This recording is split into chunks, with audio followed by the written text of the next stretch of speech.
केदारनाथ से आगे है अमरनाथ और उससे आगे है कैलाश पर्वत।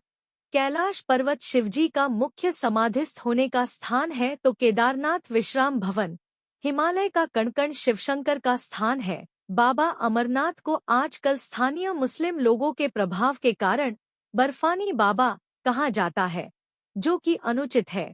उन्हें बर्फानी बाबा इसलिए कहा जाता है कि उनके स्थान पर प्राकृतिक रूप से बर्फ का शिवलिंग निर्मित होता है।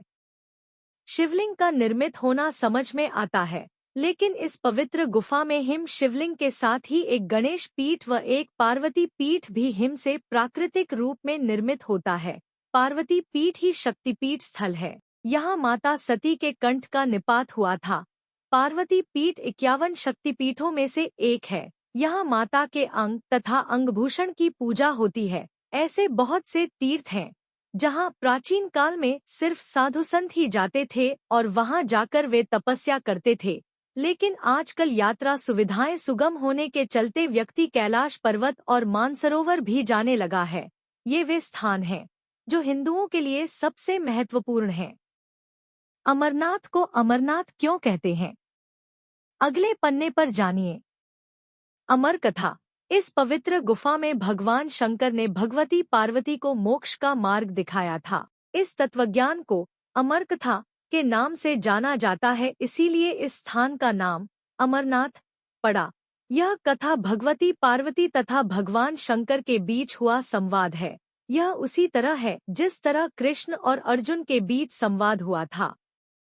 अगले पन्ने पर क्यों सुनना चाहती थी पार्वती अमर कथा? अमरनाथ कथ सती ने दूसरा जन्म हिमालयराज के यहाँ पार्वती के रूप में लिया। पहले जन्म में वे दक्ष की पुत्री थी तथा दूसरे जन्म में वे दुर्गा बनी।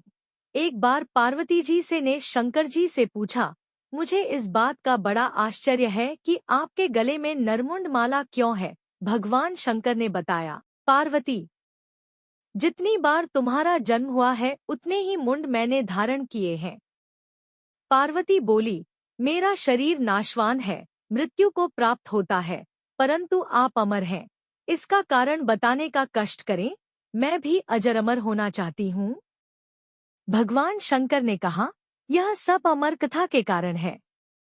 यह सुनकर पार्वती जी ने शिवजी से कथा सुनाने का आग्रह किया।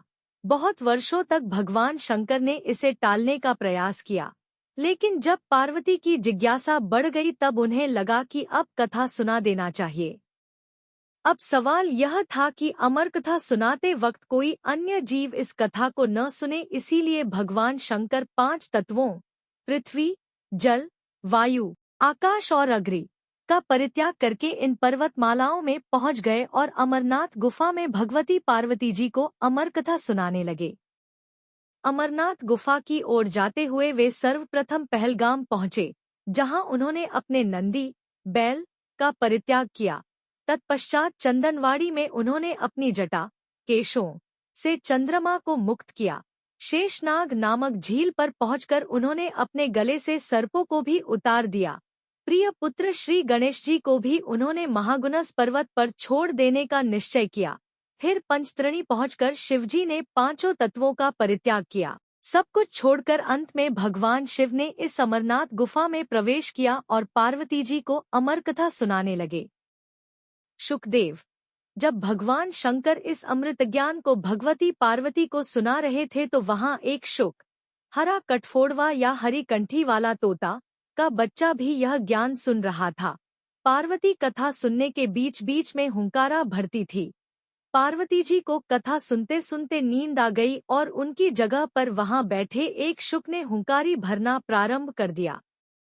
जब भगवान शिव को यह बात ज्ञात हुई तब वे शुक को मारने के लिए दौड़े और उसके पीछे अपना त्रिशूल छोड़ा। शुक जान बचाने के लिए तीनों लोकों में भागता रहा। भागते भागते वह व्यास जी के आश्रम में आया और सूक्ष्म रूप बनाकर उनकी पत्नी वटिका के मुख में घुस गया। वह उनके गर्भ में रह गया। ऐसा कहा जाता है कि ये 12 वर्ष तक गर्भ के बाहर ही नहीं निकले।